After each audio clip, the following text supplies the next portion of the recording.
Very good afternoon. ये जल प्रहरी सम्मान समारोह का 5वां वर्जन है। 2019 में सबसे पहली बार 2019 में जब ये पहली बार वर्जन हुआ था तो अमय जी और अनिल जी ने मुझे सम्मानित किया था। हमने जो सातारा में काम किया था उसके लिए, तब से 5 साल से हम उनसे जुड़े हुए हैं। बहुत ही अच्छा काम इनका है। एक तो आज हम देख रहे एक दिन का फंक्शन है, बट इस फंक्शन के लिए मैंने उनको देखा है कि पूरा साल काम करते हैं। ये जितने भी जल प्रहरी हैं उनके वहाँ जाके उनका काम देखते हैं, जितने ऑफिसर्स आए हैं उनको मिलते हैं, उनका काम समझते हैं, उनको अपने आइडियाज़ देते हैं। तो ये कंटिन्यूअस इनका काम चलते रहता है और खुद तो योगदान देते हैं और जो लोग योगदान देते हैं उनका सत्कार समारोह करते हैं। इसलिए अमय जी और अनिल जी और उनकी टीम के लिए एक जोरदार तालियां हो जाए।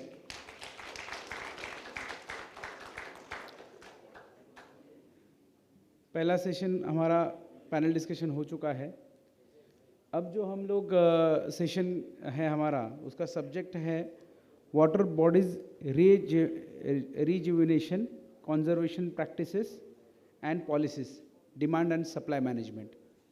तो देखा जाए तो ये बेसिकली जहाँ जहाँ पानी की कमी है या पानी ठीक भी है लेकिन आगे कमी हो सकती है, तो उस जगह हमें जो भी वाटर बॉडीज़ है, वाटर बॉडीज़ तो हर जगह है, सरकार भी बहुत कुछ काम कर रही है, लेकिन इस समय हमें वो जो वाटर बॉडीज़ है उनको कैसे फिर से सुधारा जाए, उनका पुनर्जीवन जो कहते हैं वो कैसे किया जाए, ये बहुत बड़ी उपलब्धि हमें आगे लानी है। क्योंकि क्या है, धीरे धीरे क्या हो रहा है, जो भी वाटर बॉडीज़ है उनमें सिल्ट जमा हो रहा है, मिट्टी जमा हो रही है और उससे वाटर स्टोरेज कैपेसिटी और वाटर पर्कुलेशन कम हो रहा है। तो ये बहुत बड़ा, और उसमें बहुत सारे जैसे जल वनस्पति ज़्यादा आके स्टोर हो रही है, तो ये सब करने की ज़रूरत है। उसके लिए जो कंजर्वेशन प्रैक्टिसेस और इसके लिए जो पॉलिसीज़ बन रही है, जैसे गवर्नमेंट में भी पॉलिसीज़ बन रही है, फिर जल बिरादरी वाला एक कॉन्सेप्ट है, फिर कम्युनिटी पार्टिसिपेशन वाला एक कॉन्सेप्ट है। ये सब कॉन्सेप्ट से ही ये काम हो सकता है। और इसमें काम करने वाले हमने देखा है कि बहुत सारे ज़िलों में गवर्नमेंट काम कर रहा है, बहुत सारे डिस्ट्रिक्ट कलेक्टर्स इसमें बहुत अच्छी तरह से काम कर रहे हैं। तो आज का जो पैनल डिस्कशन है इसमें गवर्नमेंट ऑफिशियल्स और जो डिस्ट्रिक्ट कलेक्टर्स हैं और जो सहकारी कम्युनिटी पार्टिसिपेशन के मोड से काम कर रहे हैं उनको हम इस सेशन के लिए इनवाइट कर रहे हैं। मैं इनवाइट करना चाहूँगा श्री गौरंग राठी, आईएएस, डीएम उन्नाव जी, उन्नाव। फिर हमारे साथ है Abhinav Gopal, IAS, CDO Ghaziabad.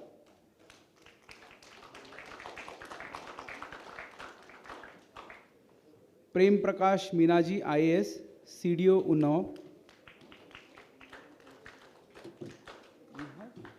Please call. Ashutosh Dwivedi, IAS, Bihar. Is he around? Is there? Please हमें फ़ोन कराना करना। Shri Arnav Kumar ji, assistant MD, JJM mission Assam. Shri Ajit Pawar, नगर सेवक, Dahiwadi. Ved Prakash ji Maurya, CDO, Banda.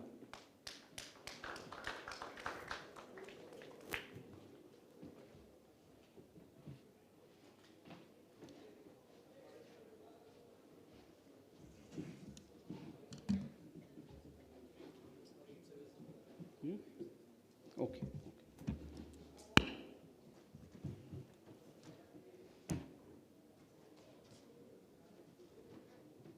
Astush Dwivedi, right? Huh? Okay.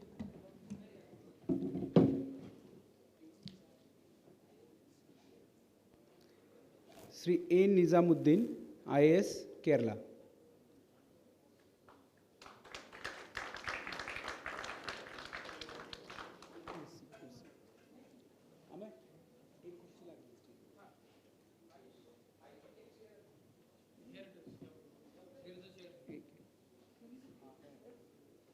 Yeah, they are bringing a chair.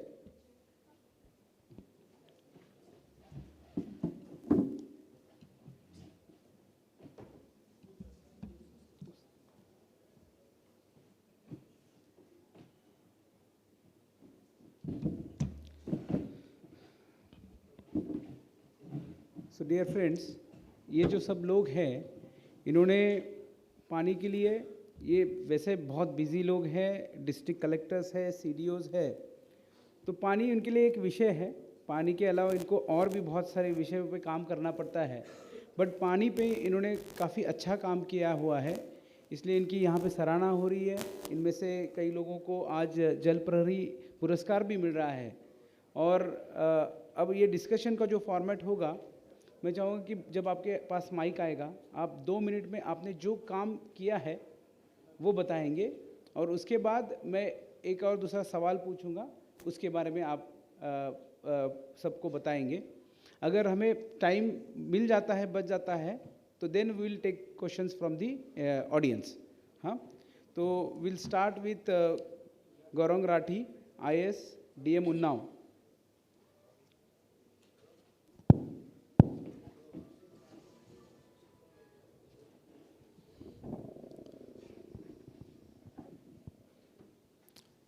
Thank you, thanks a lot Nilesh sir. मेरे साथ जो panel में dignitaries मौजूद हैं, मैं उनका अभिनंदन करता हूँ। मेरे सामने जो एल्यूमनरीज बैठे हैं वाटर कंजर्वेशन एफर्ट के, और सोसाइटी के अलग अलग डोमेन को, सोसाइटी के अलग अलग भाग को रिप्रेजेंट करते हैं। कोई स्टूडेंट हैं, कोई सोशल वर्कर हैं, कोई एडमिनिस्ट्रेटर भी है। तो मैं आप सभी के बीच में अपने आप को पाके अनुग्रहित महसूस करता हूँ। I won't take much time in formalities greet करने की। Coming straight to the point, मैं ये बात नहीं करूँगा कि पानी कितना ज़रूरी है और पानी को जो कंजर्वेशन एफर्ट्स हैं वो किस प्रकार के हो सकते हैं, बिकॉज आई थिंक ऑलरेडी काफ़ी डिस्कशन इस पे हो चुका है। What I will talk about is कि एज एन एडमिनिस्ट्रेटर, जब मैं, जो मेरा रोल होना चाहिए, मेरी जो भूमिका होनी चाहिए for completing the matrix of water conservation, उसमें मेरी क्या भागीदारी है और मैं क्या उससे सीखा हूँ अक्रॉस दीज मैनी ईयर्स जो मैंने अलग अलग ज़िलों में काम किया है। उसमें से जो 3 इम्पॉर्टेंट, और जब से मैंने इसको क्लोजली देखना शुरू किया है, that would be Varanasi, Bhadohi, एक छोटा ज़िला है वाराणसी के पास, और Unnao, where I am currently posted. तो पहला पार्ट जो मुझे समझ में आया कि एज एन एडमिनिस्ट्रेटर मैं ना ही सब्जेक्ट एक्सपर्ट हूँ, मैं ना ही पॉलिसी मेकर हूँ, और ना ही मैं फुट सोल्जर हूँ। व्हाट माय वर्क इज़ कि जितने भी स्टेक होल्डर्स हैं इस नैरेटिव के, इस मैट्रिक्स के, इसमें एक टेक्निकल एक्सपर्ट है, एक वो एग्जीक्यूटिव बॉडी है जो उसको ज़िले में साल दर साल इम्प्लीमेंट करेगी, वो लोग हैं, वो कम्युनिटी है जो इससे प्रभावित होगी, शुरू में नेगेटिवली, क्योंकि उनसे रिप्रोच, उनसे लैंड वापस रिक्लेम किया जाएगा, उनके कुछ एसेट्स को हटाया भी जाएगा, और लॉन्ग टर्म में बेनिफिट होगी। ये सारे स्टेक होल्डर्स को गिवन गवर्नमेंट पॉलिसी और प्रोग्राम में जहाँ जहाँ अलग अलग आच्छादन है इस पूरे वाटर कंजर्वेशन एफर्ट का कि इस पर्टिकुलर ज़िले में, उससे जोड़ना, that is my first job. जब वो सारे जुड़ जाते हैं और एक प्लेटफॉर्म पे आ जाते हैं, तो क्या वो SOP बने और क्या वो प्रोजेक्ट बने, मैं सिर्फ रेस्टोरेशन की बात कर रहा हूँ अभी, कंजर्वेशन भी इसको साथ में जोड़ा जा सकता है, तो क्या वो SOP बने उस पर्टिकुलर डिस्ट्रिक्ट के लिए, क्योंकि अलग अलग वाटर बॉडीज़ हो सकती हैं, कुछ अर्बन होंगी, कुछ रूरल होंगी, कुछ रिवरीन होंगी, रिवुलेट्स होंगे, कुछ पॉन्ड्स होंगे। अगर हम रेस्टोरेशन की बात करें वाटर बॉडी की, और कंजर्वेशन की बात करें, तो अपने आप में एक अलग टॉपिक है जो पहले काफ़ी डिस्कस हो चुका है। कैच द रेन कैंपेन में सब आच्छादित होते हैं, तो मैं उस पर नहीं जाता। Just talking about the water bodies. तो ये अलग अलग वाटर बॉडीज़ का जो एक सेगमेंट है, शहरी तालाब, ग्रामीण तालाब, शहर में रेन वाटर हार्वेस्टिंग, ग्रामीण एरियाओं में रेन वाटर हार्वेस्टिंग। कोई नदी जो प्राइमरीली किसी ग्रामीण एरिया से ओरिजिनेट होकर शहर में फॉर वेरियस रीजंस दब गई है, इनक्रोच हो गई है और अब फॉर्म नहीं चलती नहीं है, उसकी प्रॉब्लम्स। कोई बड़ी नदी जैसे गंगा, उसकी जलधारा को ग्रामीण एरिया कैसे प्रभावित कर रहा है और अर्बन एरिया कैसे प्रभावित हो रहा है, वो aspect. So each water body would have a different treatment and that treatment should come from all the stakeholders together. उसका जो SOP बनना चाहिए, बाकी सरकारी प्रोग्रामों में और इस सरकारी महत्ता के प्रोग्रामों में यही फ़र्क है कि वन सॉल्यूशन फिट नहीं करता सभी चीज़ों को। सरकारी प्रोग्राम जनरली ऐसे बनते हैं कि उनको इम्प्लीमेंट करने के लिए लगभग सिमिलर से पैरामीटर्स होते हैं विभिन्न ज़िलों में, but for water conservation this does not hold true. Water conservation का जो उसकी जो प्रोग्राम है, उसकी जो पॉलिसी है और जो उसका क्रियान्वयन है, दैट ओरिजिनेट्स जो मौके पे लोग हैं और जो मौके पे जो जगह है वो वहाँ से लेकर ऊपर तक सबको एक साथ पिरोने में। जब ये काम मैं करवा लूँगा या एज एन एडमिनिस्ट्रेटर मैं फैसिलिटेट करवा लूँगा, तो नेक्स्ट काम होता है कि SOP बन गया है तो अब वो उस फॉर्म में आ जाए, उस कैप्सूल फॉर्म में आ जाए कि ये महीने दर महीने, दिन पर दिन इस पे जो काम होना है, जितनी एक्टिविटीज़ होनी है, उन एक्टिविटीज़ में क्या प्रोग्रेस हो रही है। कुछ एक्टिविटीज़ सिंपलिस्टिक होती हैं जिसमें हमको टेम्परेरी कंस्ट्रक्शन रिमूव करना है, जिसमें हमको किसी किसान ने उसको जोत लिया है over a period of time, तो जो रिवुलेट चैनल है उसको हमको एनक्रोचमेंट फ्री करवाना है। कुछ बड़ी होती हैं जिसमें शहरी एरिया में जो हमारे उसके जो वाटर कैचमेंट्स थी, जो बड़ी बॉडी है, उसको जो कंट्रीब्यूटर्स थे जिससे एक्वीफर फिल होते थे, वो तालाब, वो एनक्रोच बड़े परमानेंट स्ट्रक्चर्स से हो गए हैं, वहाँ पे लोग रह रहे हैं, तो उसको कंपनसेट कैसे किया जाएगा। एक छोटा सा एग्जांपल मैं देता हूँ, जैसे कल्याणी रिवर पे अभी हम वर्क कर रहे हैं। सो जो मैंने बात कही, आई विल जस्ट एक्सप्लेन इस कल्याणी रिवर के एग्जांपल से। So we sat with the relevant stakeholders. कुछ प्लान पहले भी बने थे, कुछ काम पहले भी हुआ था, तो हम लोग त्यागी साहब के साथ बैठे, हम लोग GIZ के साथ बैठे, हम लोग और जो लोकल जिनको अंडरस्टैंडिंग थी उनके साथ बैठे। एक डिटेल्ड उसका प्रोजेक्ट रिपोर्ट बनी, 270 पेज की वो रिपोर्ट है। उसमें वो पूरे जो 75-76 किलोमीटर का हमारा रिवर का जो चैनल है, जो उन्नाव से फ्लो करता है, ओरिजिनेशन उसका हरदोई में है और उसके बाद 8-10 किलोमीटर हरदोई में चलती है, उसके बाद वो पूरा उन्नाव में बहती है। तो उसको कैसे हम लोग एक पूरा वाटरशेड उसका डिफाइन करके क्या क्या एक्टिविटीज़ हैं, करीब 3489 एक्टिविटीज़ डिफरेंट हैं, छोटी बड़ी, जो करी जाएंगी। तो मेरा ये काम है कि मैं उसको उस फॉर्म में छोड़ के जाऊँ कि जब 3489 में ये 1, 2, 3, 4, 100, 200, 500, 1000, 2000 पे पहुँचे, and whatever time it takes, define a timeline for it and it gets done irrespective of me or any other person coming in my place or whatever role they are playing पूरे इस उसमें। So मेरा जो 2 pence हैं इस पूरे narrative में as an administrator, वो इतना ही है कि हम एक डिस्ट्रिक्ट का नैरेटिव अलग अलग टाइप के कंजर्वेशन और रेस्टोरेशन एफर्ट्स का इंश्योर करें कि वो बन गया है, उसका मैपिंग करें रिसोर्स से जहाँ से वो आना है, और उसका समय सीमा तय करें कि क्या क्या एक्शनों से वो कंट्रीब्यूट होकर वहाँ तक पहुँच जाएगा। And I think that's where the actual contribution lies in facilitating this whole exercise. Thank you.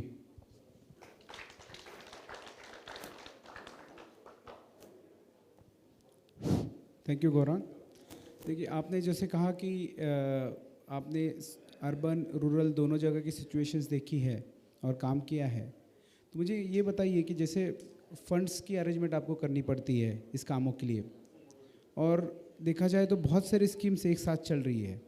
अब यहाँ पे काफ़ी सारे NGOs हैं, नागरिक हैं, जिन्होंने जो काम करना चाहते हैं इसमें कुछ इंटीग्रेशन ऑफ सब स्कीम का हो सकता है, जैसे अलग अलग स्कीम्स है, जैसे नरेगा है या फिर वाटर शेड डेवलपमेंट है, ये सब का इंटीग्रेशन करके क्या हम ये काम कर सकते हैं आपके एक्सपीरियंस के? एब्सोल्युटली, इंटीग्रेशन का स्कोप है और इंटीग्रेशन होता भी है। हैविंग सेड दैट, म्यूनिसिपैलिटी के फंड जैसे अर्बन एरिया में होते हैं, ग्राम निधि के फंड्स रूरल एरिया में होते हैं, MGNRGS के फंड होते हैं, और डेडिकेटेड गवर्नमेंट स्कीम्स के भी फंड हैं वाटरशेड डेवलपमेंट में, एक आपने नाम लिया।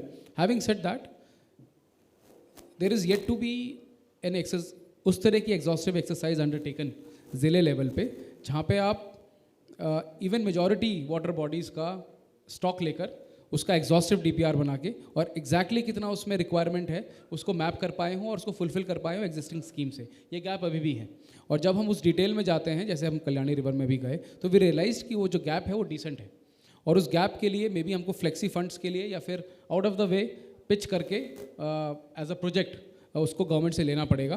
तो ये अंडरस्टैंडिंग कि जितनी भी हमारी अरे ऑफ एक्टिविटीज़ हैं वो शायद सारी गवर्नमेंट फंडिंग एग्जिस्टिंग प्रोग्राम से फंड ना हो पाए, ये वाली अंडरस्टैंडिंग अभी भी इवॉल्व हो रही है।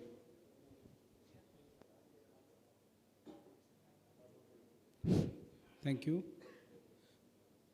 बहुत ही अच्छा काम आपने किया है, उन्नाव में किया है, वाराणसी में किया है। अब मैं जाऊंगा अभिनव जी के पास। अभिनव जी सीडीओ है गाज़ियाबाद में, हमें वो उन्होंने जो काम किया है वो 2 मिनट में बताएंगे। Let us follow the timings. जी, मैं इसको जल्दी ही करूँगा क्योंकि गौरांग सर ने ऑलरेडी बहुत अच्छे से कंटेक्स्ट सेट कर दिया है, तो मैं शुरुआत की फॉर्मेलिटीज़ में नहीं आऊँगा, बस मैं नमस्ते कहूँगा सभी को और धन्यवाद कहना चाहूँगा इस मौके के लिए मुझे देने के लिए, क्योंकि गाज़ियाबाद जो है बिल्कुल दिल्ली से सटा हुआ क्षेत्र है और एनसीआर का पार्ट है, और यहाँ पर क्योंकि एक तरह से एक्सपेंशन हो रहा है अर्बन एरियाज़ का, पेरी अर्बन एरियाज़ काफ़ी ज़्यादा हैं और पंचायतें कम हैं काफ़ी। जैसे आज सीडीओ में रूरल डेवलपमेंट को देखता हूँ तो मेरे पास 142 ग्राम पंचायतें हैं।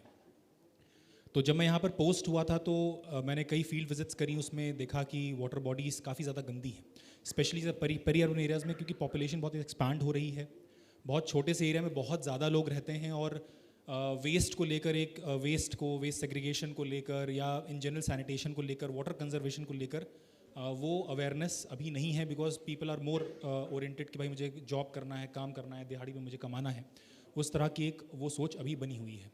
तो वो उस तरह की एक सोसाइटी में अवेयरनेस को जनरेट करना या वाटर बॉडी को रिस्टोरेशन करना एक चैलेंज था।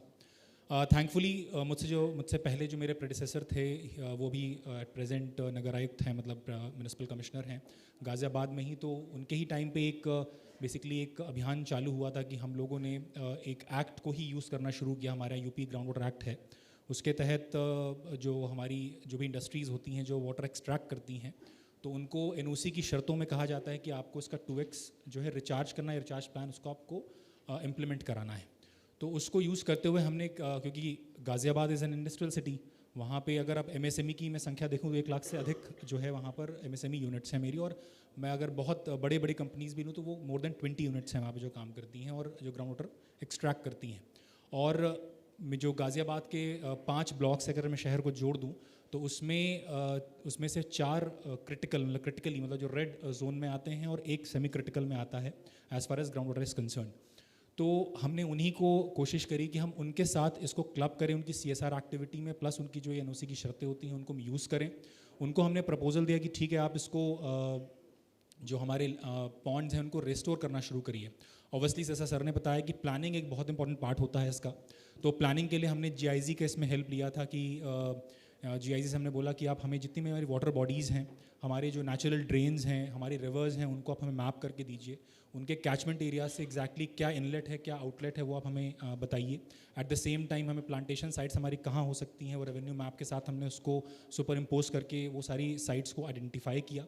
हालांकि ये तो प्लानिंग का हिस्सा था, लेकिन जो इम्प्लीमेंटेशन जो हुआ वो हमारा ऐसे ही कई लोगों से हमारा जुड़ाव होता चला गया, जैसे रमन कान जी भी हैं यहाँ पर, रामवीर तंवर साहब हैं, कई लोग मतलब जो इस एरिया में काफ़ी लोग लगातार इसमें काम कर रहे हैं। तो 3-4 इस तरह के लोग हमने लोगों को बुलाया, उनसे डिस्कशन किया कि हम इसको रिस्टोरेशन कैसे कर सकते हैं इन तालाबों का, स्पेशली कंसिडरिंग कि देखिए अभी सेग्रीगेशन नहीं हो रहा है, सॉलिड वेस्ट भी उसी में आ रहा है, ग्रे वाटर भी उसी में आ रहा है और संभवतः कई जगहों पे ब्लैक वाटर भी उसी में आ रहा है। तो इस तरह की सिचुएशन में हम कैसे रेजुविनेट करें, क्योंकि जो रेजुविनेशन हमने शुरुआत में करना शुरू किया तो उसमें सिर्फ और सिर्फ एक तरह से ड्रेजिंग करके सौंदर्यीकरण कर देना हो गया था, मतलब आसपास आपने उसको गहरा कर दिया जिससे कि आपका पानी नीचे जाने लगे, परंतु जो पानी अंदर आ रहा था स्पेशली जो आबादी क्षेत्र से सटा हुआ है, देखिए जहाँ पे आबादी क्षेत्र से सटा हुआ नहीं है तो वहाँ तो बहुत बड़ी प्रॉब्लम नहीं है, क्योंकि वहाँ पे वह ड्रेजिंग करके आप जो रिचार्ज है उसको ईजिली फैसिलिटेट कर सकते हैं।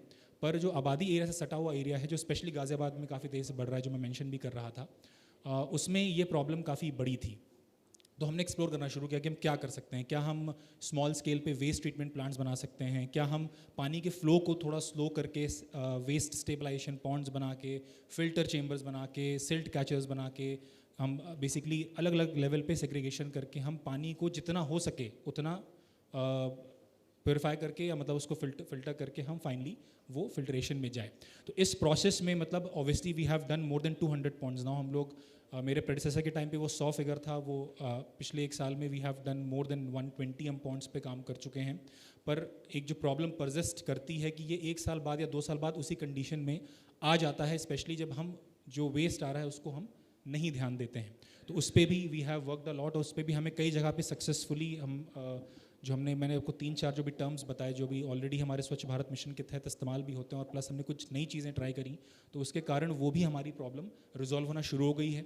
हम लोग उसके आगे भी डिस्कशन कर रहे हैं। जैसे इस समय अगर आप देखेंगे जो लोकल लेवल पे कर्नाटका में, केरला में, हरियाणा में अच्छा काम हुआ है, जैसे डिवॉट्स के प्लांट्स लगे हैं कई जगह पर। जो लोकल लेवल की टेक्नोलॉजीज़ होती हैं वो भी हम लोग पायलट कर रहे हैं, और उसका भी रिजल्ट हमें जल्द मिलेगा, और हम कहीं ना कहीं जो रेजुवेशन कर रहे हैं उसको लार्ज स्केल पे आएंगे। ये नंबर 1 था मेरा। नंबर 2 जो हम लोग छोटा सा हमने एक चलाया था, एक हेल्प लिया था GIZ का, कि हमने पता लगाया कि हमारी वाटर लॉगिंग कहाँ होती है। तो हमें पता चला कि वी हैव एन एरिया जो बिल्कुल बॉर्डर पे था, ट्राई जंक्शन पे, मेरठ, बागपत और गाजियाबाद के, जो बिल्कुल हिंटरलैंड, मतलब वहाँ कोई जल्दी से ज़्यादा नहीं था और बिल्कुल बॉर्डर पे था और हिंडन के किनारे था। तो वहाँ पता चला कि we have more than 60 hectares of land जो हर साल 4-5 महीने के लिए वाटर लॉक्ड रहती है। एंड दैट वाज एक विडंबना थी कि मतलब गाजियाबाद अगर आप ज़िले में सोचेंगे कि ऐसी भी लैंड एग्जिस्ट कर सकती है, तो एग्जिस्ट वो करती थी। तो हम लोग उसके लिए भी एक वेटलैंड का पूरा एक कंजर्वेशन प्लान तैयार कर रहे हैं GIZ के साथ मिलके, कि वो कितना एग्जैक्टली कितने महीने में, किस महीने में कितना पानी कितने एरिया में रहता है, जिससे कि हम बंडिंग करके उसके बगल में जो हमारी ग्राम समाज की ज़मीन है उसमें हम और कैसे उसको हम इकोनॉमिकली बेटर कर सकते हैं। क्योंकि इकोनॉमिक्स से जोड़ना हमने सीखा, जो हमारी ये एक्सरसाइज थी, इकोनॉमिक्स से जोड़ के बिना आप जनमानस को नहीं जोड़ सकते। क्योंकि देखिए किसी भी कम्युनिटी, जो ये मेरा मानना है कि आप कम्युनिटी को एंगेज तब तक आप कर पाते हैं जब तक एक अंदर से मोटिवेशन आपने जनरेट किया होता है, वो भी बहुत साल लग जाते हैं। इंदौर को बहुत साल लग गए जिस स्टेज पे वो आज है। तो जब तक इकोनॉमिक्स आप नहीं जोड़ते हैं तब तक वो काम नहीं करता है। तो हमारे एक जगह हमने जो पायलट किया था, हमने एक तालाब को फिशरीज़ के लिए दिया। वो फिशरीज़ में इतना बढ़िया वो एंटरप्रेन्योर के रूप में डेवलप हो चुका है पिछले 2 साल में अब वो आदमी, कि हमने उसी को अब 3 या 4 तालाब पट्टे पे बोला कि आप रेवेन्यू डिपार्टमेंट से उसको लीजिए और वहाँ पे फिशरीज़ चालू करिए। और जो हमने उसके साथ साथ जो लोकल लेवल पे हमने जो ट्रीटमेंट प्लांट्स बनाए हैं, या जो मैं आपको चेम्बर्स बताए थे, इसकी रेगुलर सफाई कराना, इसको मेंटेन करना, उसी के माध्यम से हमने शुरू कर दिया। जैसे कि पंचायत पे भी किसी तरह का इस पर कोई पंचायत पे किसी भी तरह का इस पर प्रेशर ना आए as far as finance is concern. तो एक तरह से आपकी entrepreneurship along with employment to the local people, जिससे कि उनकी ओनरशिप उसको मेंटेन करने के लिए लग जाए। तो ये छोटे से 2 हमारे एफर्ट्स थे जो पिछले 1 साल में काफ़ी कारगर साबित हुए हैं अभी, लेकिन जस्ट वर्क इन प्रोग्रेस है। हम इसको और बेहतर कर रहे हैं। जैसे मैंने बताया, वेटलैंड भी हम डेवलप करेंगे, और जो उसकी इनलेट और आउटलेट स्ट्रीम्स हैं हमारी, उनको भी हम आइडेंटिफाई करके उस पर काम करेंगे। Thank you so much.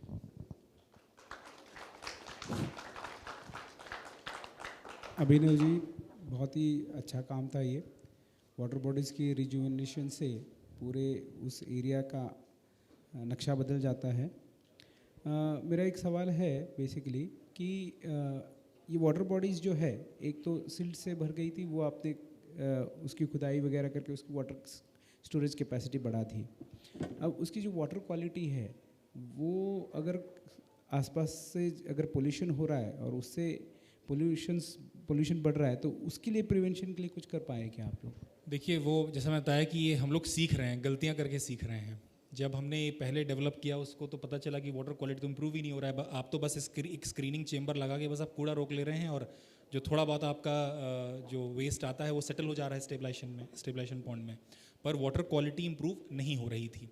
इसके लिए हमने अगर देखिए ब्रेनस्टॉर्मिंग काफ़ी हुई इसके पीछे। इसमें जैसे जो मैं अभी डिवॉट्स प्लांट का मैं मेंशन आपको कर रहा था, तो डिवॉट प्लांट भी हम लोग इसमें इस क्वालिटी को इंप्रूव करने के लिए काफ़ी काम होता है। हम इसमें एरेटर्स कई जगह इस्तेमाल कर रहे हैं, फ्लोटिंग आइलैंड्स इस्तेमाल कर रहे हैं, कई जगह पे हम बायोफ्लॉकुलेंट्स का भी इस्तेमाल कर रहे हैं, जो हमारे ऑलरेडी फिशरीज़ डिपार्टमेंट की स्कीम्स में आता है। तो इस तरह के जो लोकल लेवल सोल्यूशंस हैं वो हमने अभी ट्राई किए हैं, बट उसका भी हमने बेसलाइन और एंडलाइन सर्वे अभी नहीं कराया। तो इसका मैं क्वालिटी के बारे में मैं आपको बहुत एग्जैक्टली या कंक्रीट नहीं बता पाऊँगा, but again work in progress है, बट हमने इस पर काम किया है। Thank you. अब हम जाएंगे आशुतोष द्विवेदी जी के पास। वो है संयुक्त सचिव भवन निर्माण विभाग, पटना बिहार में। बया नदी जो एक गंगा नदी की सहायक नदी है, उस पे इन्होंने काफ़ी सारा काम किया है। ऑलमोस्ट 35 किलोमीटर्स के ऊपर नदी स्वच्छता, नदी रुंदीकरण, खोलीकरण, ये सब काम किया है। तो अब इनसे जानते हैं इन्होंने ये कैसे किया। आशुतोष जी। बहुत बहुत धन्यवाद। यहाँ पर हमारे साथ उपस्थित आदरणीय मंच और समादरणीय विद्वत समाज जो यहाँ पर बैठा है, गौरांग सर और अभिनव ने बहुत ही अच्छे से ये बताया कि किस तरीके से प्रशासन जल संरक्षण में और जल से संबंधित कार्य में किस प्रकार से प्रशासन अपनी महत्वपूर्ण भूमिका निभा सकता है। मैं उसके अंदर अब नहीं जा रहा हूँ कि कैसे सर ने बताया, जो कि ओवरऑल सारे स्टेक होल्डर्स को कोलेट करना, सारे व्यूज़ पॉइंट लेना और एक एक्शन प्लान बनाना, और अभिनव ने उसको आगे बताया किस तरीके से एक्शन प्लान कंटिन्यूसली इंप्लीमेंट होना चाहिए। जैसे इनके पहले जो CDO थे उन्होंने 100 तक पहुंचाया, 100 के आगे उन्होंने 200 तक पहुंचाया। तो ये ओवरऑल हम लोग को मोटा मोटी ये है कि किस तरीके से करना है। हम लोगों ने जो स्पेसिफिकली जो प्रोजेक्ट किया है उसके विषय में बताना चाहूँगा। अब बिहार जहाँ मेरा कार्यक्षेत्र है, जो वहाँ पर हम लोग नदियों में ही लोगों का जीवन बन और बिगड़ रहा है, चाहे वो बाढ़ के समय नदियों की समस्या हो या अदरवाइज भी। और जहाँ जहाँ मेरी पोस्टिंग रही, भागलपुर में एक ही ज़िले में 2 भाग ऐसे जो एक ही समय पर, एक भाग में बाढ़ है जो गंगा के ऊपर का नॉर्थ बिहार वाला पार्ट है, और गंगा के नीचे का साउथ का पार्ट उसी ज़िले में सेम टाइम पे, मतलब से इसमें ऑडिट ऑब्जेक्शन भी हुआ आयरॉनिकली कि कैसे एक ही ज़िले में आप बाढ़ राहत भी बांट रहे हैं और सुखाड़ राहत भी बांट रहे हैं, जस्ट बिकॉज की नदी का वो प्ले है कि नदी के नॉर्थ साइड वाला जो है वहाँ पर उस समय फ्लड है और साउथ साइड वाले में कुछ समय बाद सुखाड़ आ रहा है। या उसके बाद कटिहार में एज सब डिविजनल मजिस्ट्रेट में जहाँ पोस्टेड था, वो 3 तरफ से नदियों से घिरा हुआ, गंगा, कोसी और महानंदा, और 100% फ्लड अफेक्टेड डिस्ट्रिक्ट। फिर मुजफ्फरपुर में जहाँ पर मैं पोस्टेड था as DDC, deputy development commissioner, जिसको यहाँ पर यूपी में CDO बोलते हैं, वहाँ पर हमने देखा कि एक नदी थी बाया, जिसके बारे में अभी बताया गया। वो लगभग 35 से 40 किलोमीटर का फ्लो था उसका मुजफ्फरपुर में, और रिवर लगभग वो मृत हो चुकी थी। सिल्टेशन होते होते, इंक्रोचमेंट थोड़ा बहुत होते होते वो पूरी नदी मर चुकी थी। और ऐसा क्षेत्र जहाँ से वो, जिस क्षेत्र से वो नदी पानी निकालती थी, वो पूरा बाढ़ग्रस्त हो गया था रिसेंट, मतलब 10, 15, 20 साल के अंदर। जब फील्ड विजिट्स में हम गए शुरू में ही, तो लोगों ने बताया कि पहले ऐसे इलाके थे जहाँ पर बाढ़ नहीं आती थी, जो बाढ़ से नहीं प्रभावित होते थे, वो इलाके भी, वो खेत भी अब 3-3, 4-4 महीने पानी से भरे रहने लगे हैं। तो हम लोगों ने इसके ऊपर मंथन चालू किया कि भाई कैसे, क्यों हुआ ऐसा आखिर। और इसमें सबसे अच्छा जो इनपुट मिलता था वो मिला हम लोगों को, जो वहाँ की लोकल कम्युनिटी है।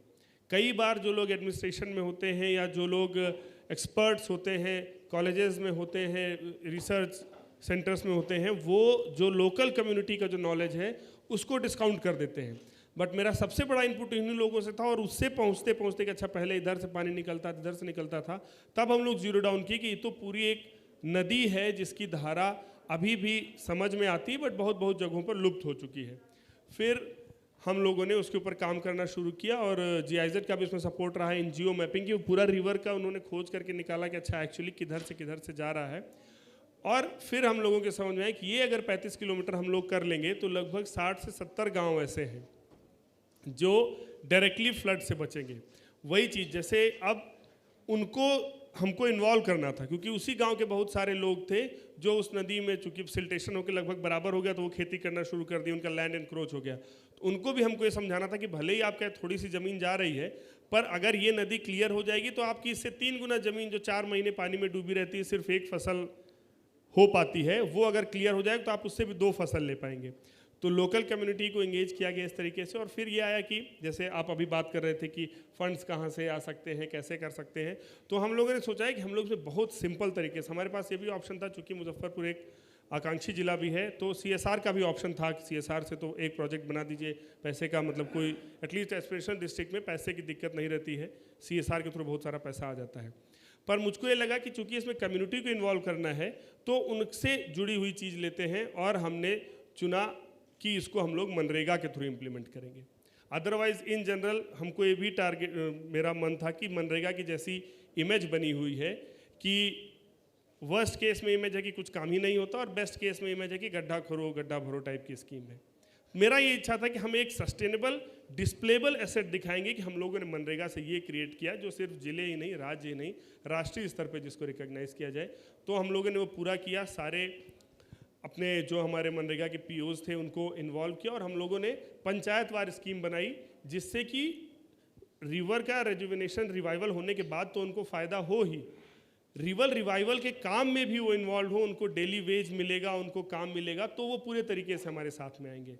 पंचायतवार अलग अलग स्कीम बनाई गई और ये हम लोगों ने काम शुरू किया और लगभग 6 से 8 महीने में हम लोगों ने, क्योंकि सारे जितना भी हमारा पार्ट था अलग अलग लगभग 5 ब्लॉक्स में था, वहाँ से एक साथ काम शुरू हुआ। अच्छाई ये थी कि GIZ के थ्रू हम लोग पूरा मैपिंग किए हुए थे, तो भले ही अलग अलग जगह काम हो रहा था पर हमको ये पता था कि जब होगा तो पूरा एक साथ होकर के दिखेगा। और इस तरीके से वो शुरू करके हम लोगों ने किया। एंड बहुत खुशी की बात है कि उन जो 5 हमारे मनरेगा के पीओज थे उनमें से एक अजय जी भी आज यहाँ पर इस हॉल में मौजूद है।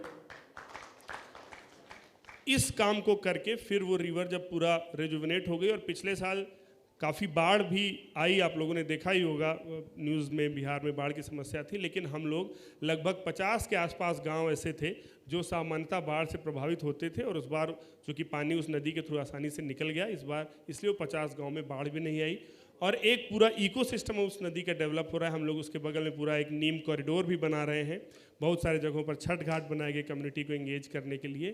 तो सारे तीनों एंगल्स पे काम हुआ, जो सस्टेनेबिलिटी का ट्रायंगल है, इकोलॉजी, इकोनॉमी और लोगों का इन्वॉल्वमेंट, इस तरीके से प्रोजेक्ट पूरा हुआ। और अभी अजय जी बता रहे थे कि उसका एक सक्सेस मॉडल अब ये रिवर रिवाइवल का बन गया है। तो एक दूसरी छोटी नदी जो मुजफ्फरपुर में है उसको भी ये लोग टेकअप कर चुके हैं। मेरा वहाँ से कुछ महीने पहले ट्रांसफ़र हो चुका है, लगभग 1.5 महीने पहले। बट ये अच्छी चीज़ है कि वो एक मॉडल जो बन गया है, तो वहाँ पे न सिर्फ मुजफ्फरपुर में बल्कि बाकी जगह भी लोग रिवर रिवाइवल के लिए उसको यूज़ कर रहे हैं और वो आगे भी अच्छा चलता रहेगा। आशुतोष जी, बहुत ही बढ़िया काम हुआ है। बेसिकली आपने जैसे कहा कि इससे एक रिवर इकोलॉजी बन गई और इकोसिस्टम बन गया जिससे हर आदमी को फ़ायदा ही हो रहा है, सस्टेनेबिलिटी है, फिर रोज़गार निर्मित भी हुई है। तो ये जो प्रोजेक्ट था ये स्टेट ड्रिवन था, आप DM है, कलेक्टर है। अब बहुत सारे गाँवों में, शहरों में NGOs ये काम करना चाहती है, प्राइवेट सिटीजन्स ये काम करना चाहते हैं, तो उनको बहुत बार क्या होता है, इनक्रोचमेंट वाला जो इशू है ना, वो सामने फेस करना पड़ता है कि किसी ने इनक्रोच कर पाई है और वो चूँकि NGOs है, सिटीजन्स है, वो वेकेट नहीं कर पाते हैं। तो प्रशासन की तरफ से आपको उनको क्या एडवाइस होगा कि वो कैसे इस प्रॉब्लम को टैकल कर सकते हैं? देखिए, ये मल्टीपल लेवल पे इसको किया जा सकता है। जैसे एक तो कोई वाटर बॉडीज़ भी सारे एक तरीके के नहीं हैं। अगर कोई जैसे लाइन है, लाइन वाटर बॉडी मान लीजिए नदी है, तो चूँकि उसमें बहुत लंबा एरिया होगा तो कई सारे लोग मिल करके ये काम कर सकते हैं। उसमें आपको एडमिनिस्ट्रेशन को इन्वॉल्व करना ही होगा।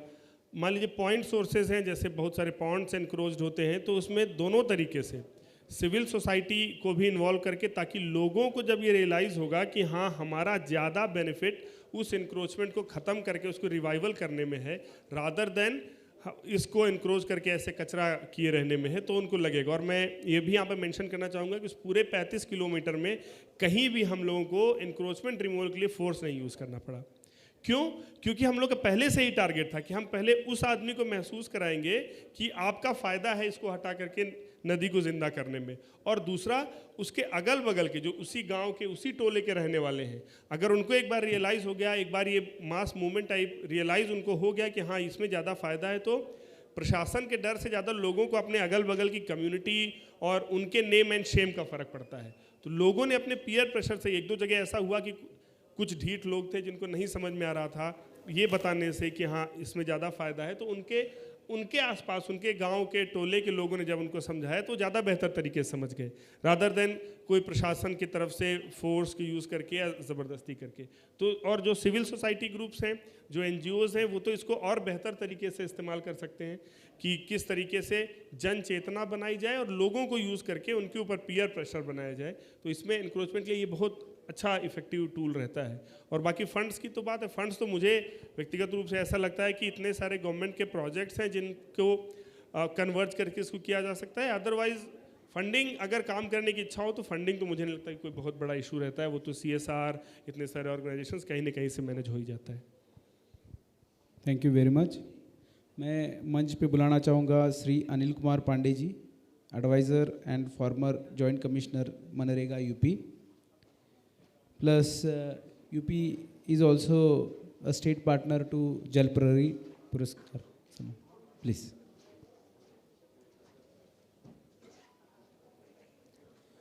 Now I will like to go to Sri Arnav Kumar Barua. He is Assistant MD for Jal Jeevan Mission, Assam. Thank you, sir. First of all, deep gratitude to Sarkari Tel and the entire team for inviting Team Assam for this prestigious event.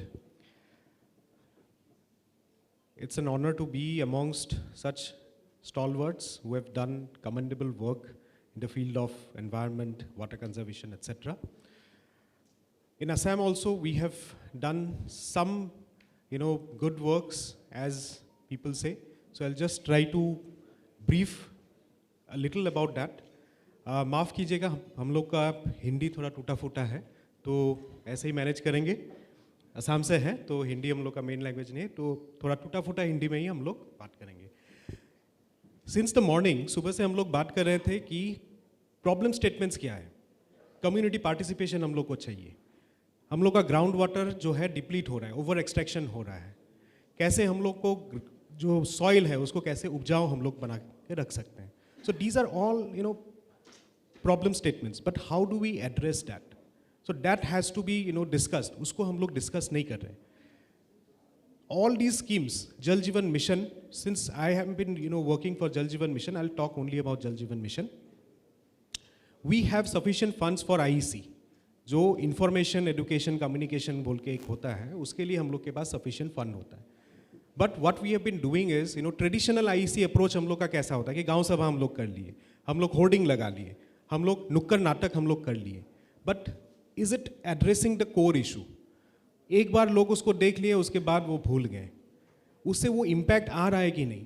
So we did some assessment in this core issue, and we tried to find out some innovative approaches of IEC.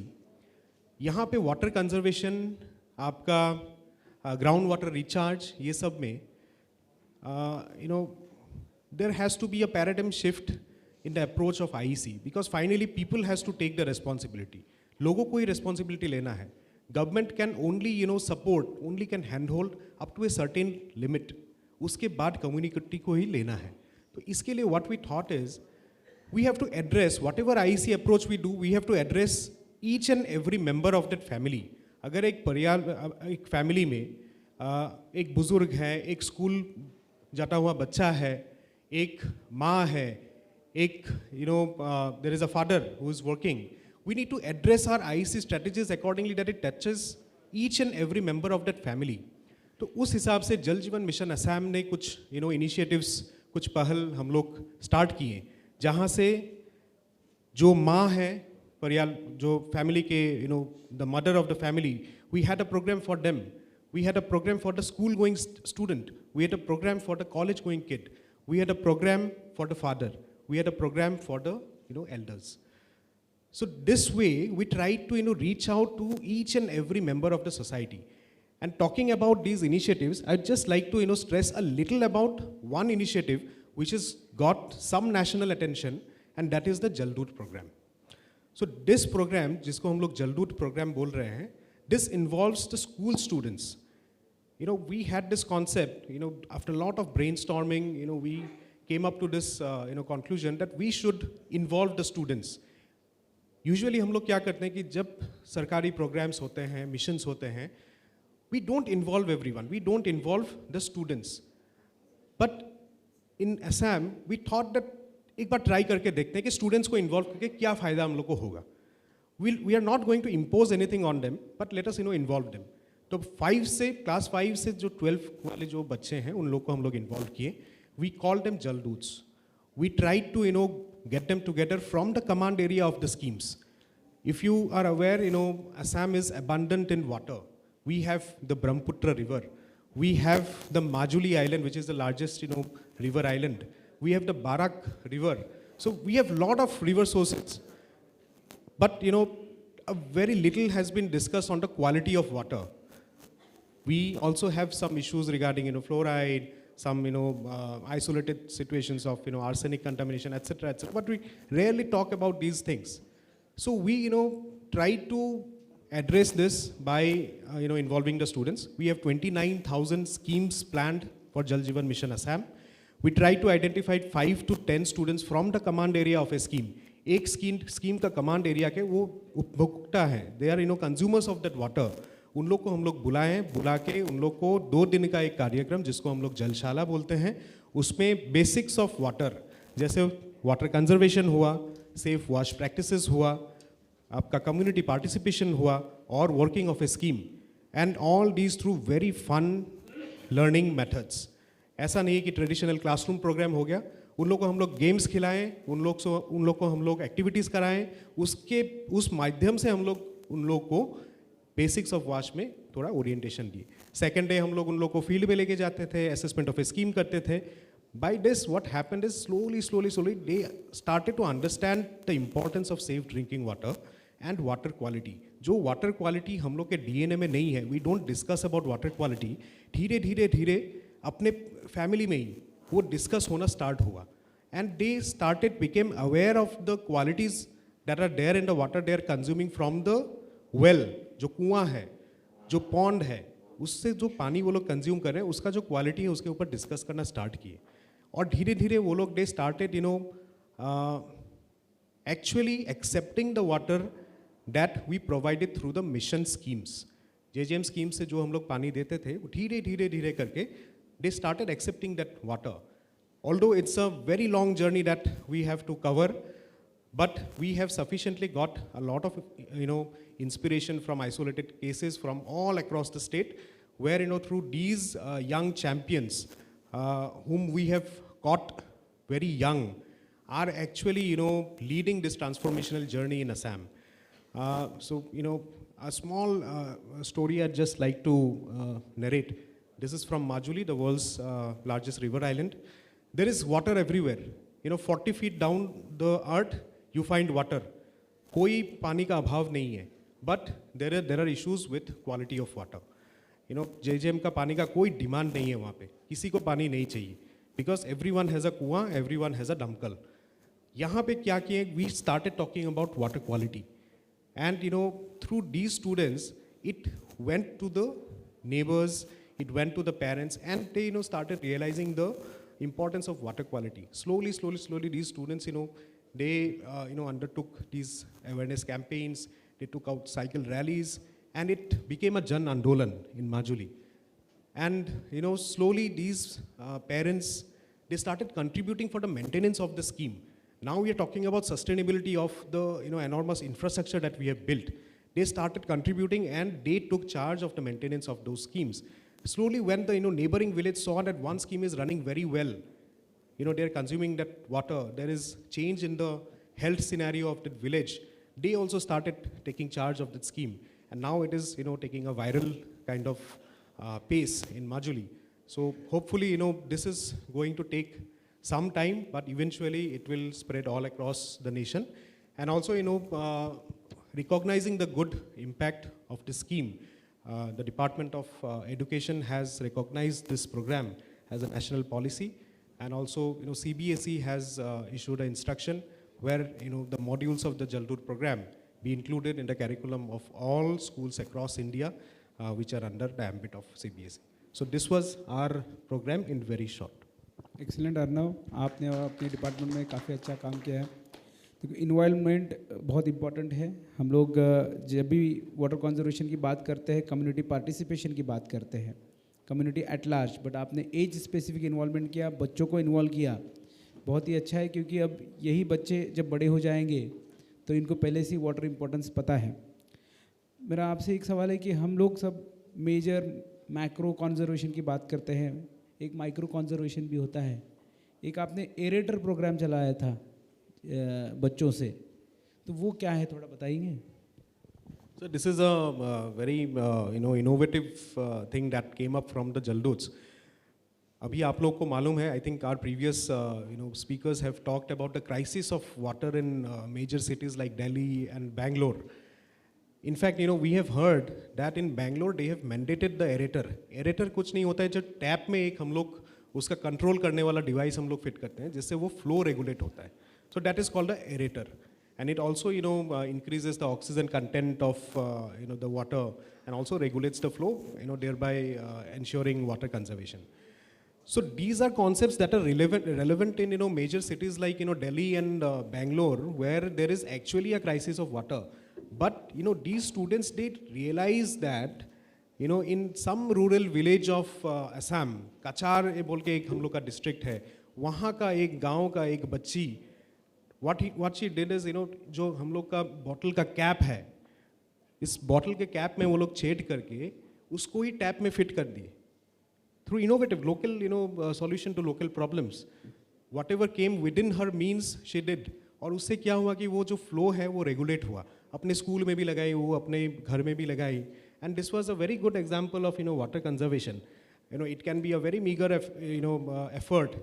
बहुत छोटा सा contribution हो सकता है, but we really appreciate her sense of responsibility towards the environment, towards the ecology, that she came up with that concept, and we really highlighted this in all platforms of Jalduts so that it can be replicated all over. Sir. Thank you, Arnoji. Now we listen to Sri Ajit Nyandev Pawar. Ajit Pawar ji Satara से आते हैं, मान तहसील से, वहाँ पे वो नगर सेवक है. तो इन्होंने वाटर कंजर्वेशन का काम एक बांध बनाने से शुरू किया. बाद में ये पानी फाउंडेशन के कोऑर्डिनेटर बने और वहाँ पे 65 विलेजेस में इन्होंने काम किया है. और ये जो काम है, वो जो एरिया है वो मान तहसील पहले से ही ड्रॉट प्रोन एरिया था. अब वहाँ पे क्रॉपिंग के लिए भी पानी हो गया है और पीने के लिए भी पानी हो गया है. हमने ये यहाँ पे सब हमारे साथ है, डिस्ट्रिक्ट कलेक्टर्स है, डिस्ट्रिक्ट मैजिस्ट्रेट्स है, सब ने कहा कि कम्युनिटी पार्टिसिपेशन एक ज़रूरत है. मैं अजीत पवार जी से ये पूछना चाहता हूँ कि जब ये काम करते हैं सोसाइटी में, NGO, as a citizen, as a farmer, तो इनको प्रशासन की क्या मदद चाहिए? और आप जब काम आपने जब किया तब प्रशासन से आपको क्या मदद हुई, और आप और क्या चाहते हैं प्रशासन ने आपको मदद करनी चाहिए?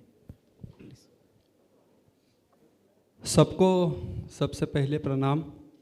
और मुझे आप जैसे जल में काम करने वाले लोगों के साथ चर्चा करने का मौका मिल रहा है, बहुत खुशी की बात है.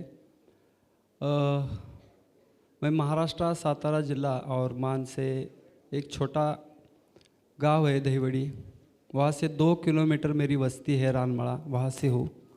पिछले 24 साल से मैं ग्रामीण विकास, आध्यात्म, गट शेती, शिक्षण, जल संधारण, जल साक्षरता, महिला सबलीकरण में काम कर रहा हूँ.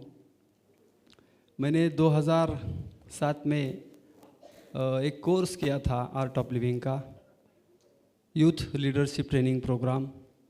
उसके बाद मैंने 2009 में एक कोर्स किया दिव्य समाज निर्माण का, DSN कोर्स.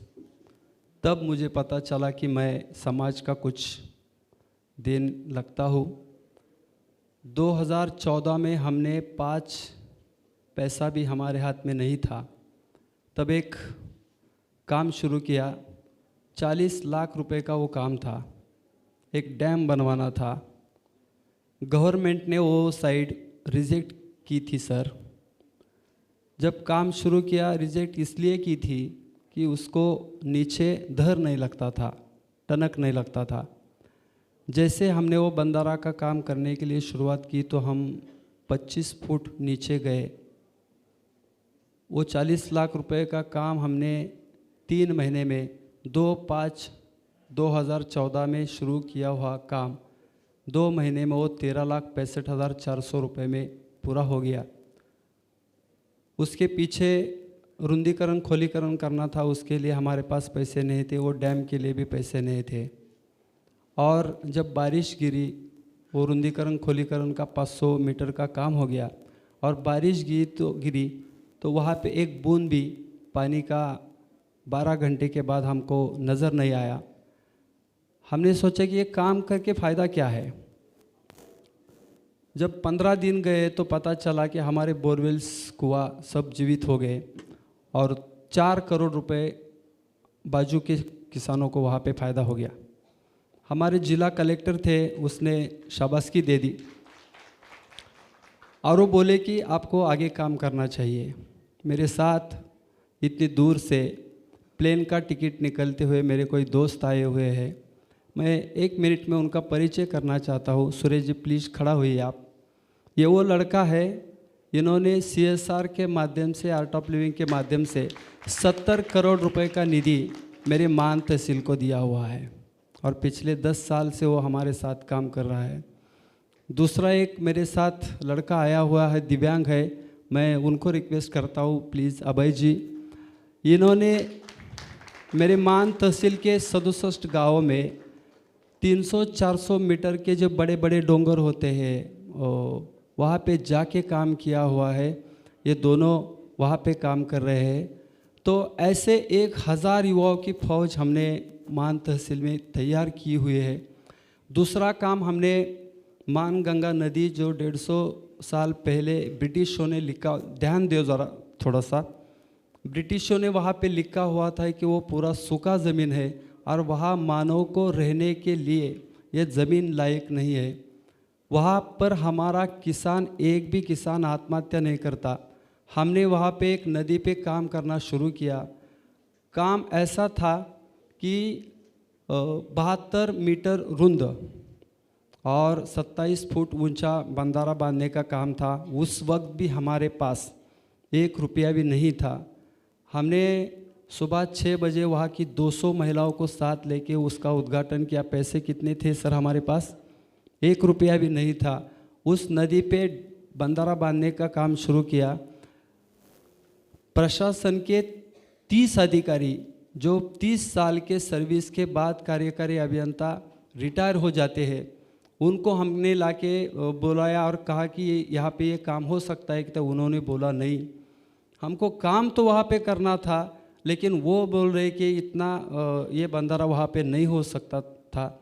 इसलिए हमने पुणे के इंजीनियरिंग कॉलेज के HOD थे, उनको बुलाया, सैंक्शन ली। अश्विन मुदगल साहब वहाँ पे कलेक्टर थे, उसने उस काम को सैंक्शन किया और देश का लोक सहभाग के माध्यम से 25 करोड़ लीटर का 72 मीटर रुंदी का और 27 फुट ऊंची का 1.25 किलोमीटर वाटर स्टोरेज होने वाला 1 करोड़ एस्टिमेट का बंदारा सिर्फ 32 लाख में मेरे ख्याल से पहला बंदारा हो मान में बंदा। उसके बाद हम 40 गांव में गए, टैंकर मुक्त किया और मेरी नियुक्ति आमिर खान जी ने जो महाराष्ट्र में पानी फाउंडेशन की चळवळ खड़ी की थी, उसमें मुझे समन्वयक होने का सम्मान मिला। मैं गर्व के साथ कह सकता हूँ कि मेरे हाथ में, हमारे हाथ में वही उसी वक्त भी 1 रुपया नहीं था। महाराष्ट्र में 4667 गाँवों में और 73 तालुके में 2.25 लाख लोग हर रोज़ बिना पैसे के काम करते थे। मेरे एक तालुके में हर रोज़ 45,000 लोग बिना पैसे के रोज़ काम करते थे।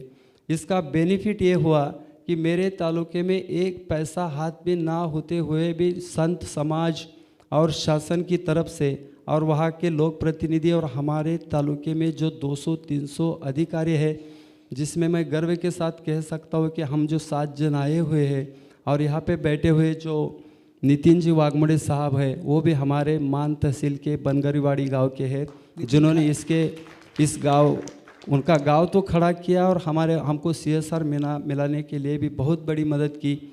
दूसरे जो आपके अधिकारी थे खड़े साहब, वो भी हमारे मान तहसील के हैं। ऐसे हज़ारों अधिकारी गांव को पीछे आके देखने लगे और उसका बेनिफिट ये हुआ, लोगों को हमने सिखाया पैसा नहीं, समय दे दो, वस्तु दान करो। किन किन लोगों ने वस्तु दान की, समय दान किया, पैसा दान किया, नियोजन में आए, प्लानिंग में आए।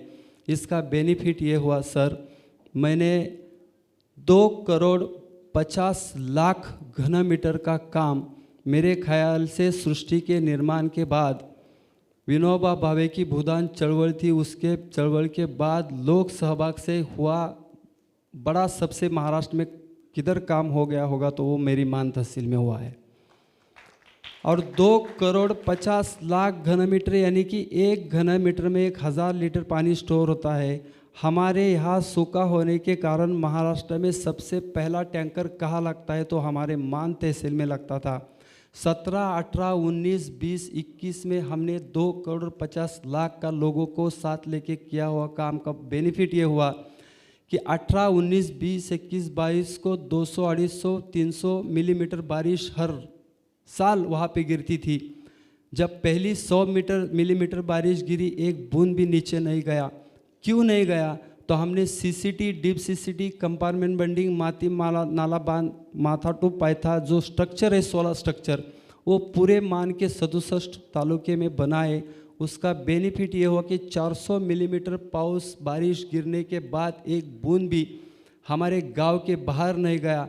इसका बेनिफिट ये हुआ कि आज हमारे सूखे तालुके का एक गांव है बिदाल गांव, जो गांव सूखा आता है लेकिन फिर भी वहाँ के लोगों ने प्याज का पिक ले लिया और वहाँ का 2350 हेक्टर उनका क्षेत्र है और 1300 हेक्टर पे प्याज का पीक उगा के उन्होंने, एक गांव ऐसा है दुष्काली तालुके में जिसने 500 करोड़ रुपए का प्याज का बिक्री की। ये एक एग्जाम्पल नहीं है, ऐसे हज़ारों एग्जाम्पल मान के तहसील में तैयार हो गए और इसका बेनिफिट ये हुआ, इतना काम होने के बाद आज 1000 लोगों की टीम, युवाओं की टीम वहाँ पे खड़ी हो गई है। मैं यहाँ पे एक बात करके ख़त्म करता हूँ कि सर ने मुझे एक क्वेश्चन पूछा था कि प्रशासन का इसमें कुछ बेनिफिट होता है कि नहीं। तो मेरा मानना है कि हमारे यहाँ 30% रकम प्रशासन से जमा होगी, 30% हमें सर रकम लोगों ने खुद की जेब से दे दी और 30% रकम हमको CSR से मिली। और मैंने सहज ऐसे ही सर पूछा BDO से, 2009-2011 में 2 साल में तत्पूर्ति उपाय योजना, चारा छावनी और टैंकर को कितना पैसा गया था। उन्होंने बोला 149 करोड़ रुपए ऐसे हमसे हमारे गए सिर्फ तत्पूर्ति उपाय योजना करने के लिए। लोगों ने गांव में जाके 20-20, 30-30 लाख खड़ा करके 45 दिन काम किया तो उनको आज के बाद वहाँ से आज तक एक भी टैंकर उस गांव को नहीं लगा। तो ये लोकल कम्युनिटी जो है कि लोक सहभाग से इतना बड़ा वहाँ पे काम हो गया है। और आगे जाके हमारे साथ मुश्किलें क्या है 2 मिनट में आपको बताऊंगा कि अगर आपने एक पाँव आगे रखा तो समाज आता है। हमने देखा है ये सारी जो भी चीज़ें हैं ये ऐसा है वैसा है, ऐसा कुछ भी नहीं है। आपके दिल में अगर कोई ख्वाब हो, स्वप्न हो और आपने वहाँ पे अगर पाँव रखने की कोशिश की तो हमने ये देखा है 50 करोड़ के ऊपर निधि आकर मान का टैंकर अगर ख़त्म हो जाता है, वहाँ का एक गांव अगर 500 करोड़ रुपए का प्याज का उत्पादन ले सकता है तो कुछ तो बात है। और ये सारा काम हमने वहाँ पे देखा हुआ है। और आगे जाके हम किसानों को एकरी यील्ड में लाना चाहते हैं। एकरी यील्ड इस शब्द का महत्व यह है, ज्वारी की 50,000 मिलता है, मक्का गेहूँ किया 1 लाख मिलता है, गन्ना किया 1 लाख मिलता है। हमने उसको सिखाने की कोशिश की है कि तुम्हारा खेत कल्टीवेट करो, बेड तैयार करो, उस पर एक रोप खड़ा करके पूरी खेती करो। और हमारे यहाँ का वो किसान अब 4 लाख, 5 लाख, 6 लाख तक का अनार का पीक ले रहा है। जहाँ पे सूखा था वहाँ का सूखा हटा के वो फलबाग लागवड़ करके वो पूरा काम कर रहा है। इसके ऊपर हम अभी आगे काम कर रहे हैं। Thank you Ajay. तो कुल मिला के यही होता है कि अगर प्रशासन आपके साथ है और प्रशासन एक तो आपको मदद करेगा और आपको कहीं रोकेगा नहीं, सही दिशा देगा, तो बहुत सारा अच्छा काम हो सकता है। मैं अभी इनवाइट करूंगा श्री वेद प्रकाश मौर्य जी, सीडीओ बांदा, वो अपने एक्सपीरियंसेस शेयर करें। नमस्कार। बांदा यूपी का जो ज़िला है उसकी अपनी समस्याएं अलग हैं। नेशनल वाटर मिशन का जो सर्वे था उसमें जो 150 ज़िले चिन्हित थे उसमें बुंदेलखंड का जो चित्रकूट धाम मंडल है उसके 3 ज़िले शामिल थे। और हमारा बांदा ज़िला पानी की कमी के मामले में बहुत ही पिछड़े ज़िलों में आता है। तो हमारी अपनी रणनीति थोड़ा अलग किस्म की थी। जैसा पब्लिक पार्टिसिपेशन की बात तो हम सभी लोग कर रहे हैं, हम लोगों ने भी पब्लिक पार्टिसिपेशन को ही सबसे पहला इशू बनाया था। और हम लोगों की रणनीति ये थी, एक इस रेफरेंस में 3 नाम मैं और लेना चाहूँगा। मैं वहाँ पर करीब 4 साल से सीडीओ हूँ और मेरे पीछे डॉक्टर हीरालाल जी जिलाधिकारी थे, अनुराग पटेल साहब जिलाधिकारी थे और तीसरी श्रीमती दुर्गा शक्ति नागपाल जी थी, जिन्होंने ग्राउंड वाटर के लिए और जल संरक्षण के लिए बहुत काम किया। हीरालाल जी ने ही इसकी पूरी भूमिका बनाई थी और उनकी भूमिका में सबसे पहला काम यही था कि आपको जमीन पर तालाब खोदने से पहले आदमी के दिमाग में तालाब बनाना पड़ेगा। यदि आप सफल हुए उसके दिमाग में तालाब बनाने में तो आपके ग्राउंड की सारी स्कीम सफल हो जाएंगी। और इस चीज़ के लिए उन्होंने कुआं और तालाब को जिलाने का एक अभियान चलाया, जहां पर वो ज़मीन पे बैठ के मीटिंग करते थे जिलाधिकारी महोदय। उसका अवेयरनेस में इतना फ़ायदा मिला कि पब्लिक का मूवमेंट उसमें बना। फिर जब हम लोगों ने शुरू किया तो हम लोगों का भी पहला इशू था, तो हम लोगों ने प्रधानों को, ब्लॉक प्रमुखों को, जिला पंचायत सदस्य को, जिला पंचायत अध्यक्ष को, इन सब को मिला करके एक बड़ा सेमिनार किया। और उसी में ये संदेश भी था कि ग्राम प्रधान भी अपने गांव में इस तरह की एक मीटिंग करेंगे। और उसका नतीजा ये हुआ कि जब नरेगा में हम लोगों ने अपना मेड़बंदी का काम शुरू किया था। मेड़बंदी जल संरक्षण में एक ऐसा काम है जिसमें हर किसान काम कर सकता है, बहुत टेक्निकल उसमें जानकारी ना हो तब भी वो कर सकता है। और आप ये जान लें कि पानी बचाने का काम आप केवल बरसात में ही कर सकते हैं। 4 से 5 या 6 हफ्ते ही अब बारिश होती है, उसी में हम लोगों को बचाना है। तो पहला टारगेट ये था कि हम लोग जो मेड़बंदी के काम करें, तालाब के जीर्णोद्धार के काम करें, सोक पिट के काम करें, चेक डैम के काम करें, वो बारिश शुरू होने से पहले 15 जून से पहले अगर हम ख़त्म कर लेते हैं तो वो सबसे फ़ायदेमंद होगा, ताकि बारिश में हम उसमें पानी स्टोर कर सकें। हम लोगों ने जो थोड़े अलग किस्म के काम किए थे, एक तो हम लोगों ने एक 22 किलोमीटर की नदी ली थी, उसमें हमारे पद्मश्री उमाशंकर पांडे जी भी हैं जिसमें इनका योगदान था। और मैं आपको बता दूं कि वो फोटोग्राफ्स खैर इस समय चल नहीं सकती, तैयारी नहीं है, तो नहीं तो उसमें विधायक जी हाथ में फावड़ा लेके मिलेंगी। मतलब ये नहीं कि केवल फ़ोटो खिंचाने के लिए, 2-2, 3-3 घंटे ब्लॉक प्रमुख, खुद उमाशंकर पांडे जी, विधायक जी, मंत्री जी, ये सारे लोग वहाँ पर शामिल रहे मजदूरों के साथ में। तो उसका नतीजा ये हुआ कि पब्लिक जो उस आसपास के गांव थी वो सब शामिल हुई और ये काम हम लोगों ने बखूबी किया। 1 जून को जब 48 डिग्री टेम्परेचर था हमारे बांदा का, तब हम लोगों ने एक मटोंग झील है, एकदम सूखी झील, उसमें पूजन किया था तालाब का। और उस तालाब में बैठ करके 48 डिग्री टेम्परेचर में 11-12 बजे दोपहर के बीच का समय रहा होगा, तब हम लोगों ने वो काम शुरू किया था। और आज उस झील में इस बार 52 तरह की चिड़ियाँ इस ठंडक में आ रही हैं। 122 बीघे की वो झील है। तो वो देख के बड़ा संतोष मिलता है कि जो हम लोग काम कर रहे हैं उसका रिजल्ट हमको देखने को मिल रहा है। वैसे बहुत कम समय होता है कि सीडीओ जितने लंबे टाइम तक रहें, लेकिन चूंकि मुझे मौका मिल गया है तो जो काम हम लोगों ने किया था वो देखने को मिल रहा है। अब इसी तरह से जो हमारे और विभाग हैं इसमें काम कर रहे हैं, एक तो ये रहा कि हम पानी बचाने में क्या कर रहे हैं। अब ये पानी को हमने एक तरह से रिचार्ज करने के लिए किया, लेकिन हम अगर दोहन उसी स्पीड से जारी रखेंगे, हम अपने सिंचाई के साधनों को इम्प्रूव नहीं करते हैं, हम अपने वाटर मैनेजमेंट को इम्प्रूव नहीं करते हैं, तो उसका पूरा रिजल्ट नहीं मिलेगा। तो हम लोगों ने उसमें शामिल किया था उद्यान विभाग को, जिनकी पर ड्रॉप मोर क्रॉप की स्कीम थी, और उन गांवों को हम लोगों ने चुना जिनका जल स्तर नीचे जा रहा था। भूगर्भ जल विभाग को भी शामिल किया, उनके पीजोमीटर्स लगाए गए, और उससे जो रिजल्ट आया उस हिसाब से गांवों को चुना कि सिंचाई के साधन जो स्प्रिंकलर के माध्यम से हम लोग दे रहे हैं, उन गाँव को किसानों को, उन गाँव के किसानों को प्राथमिकता पर दिए जाएं।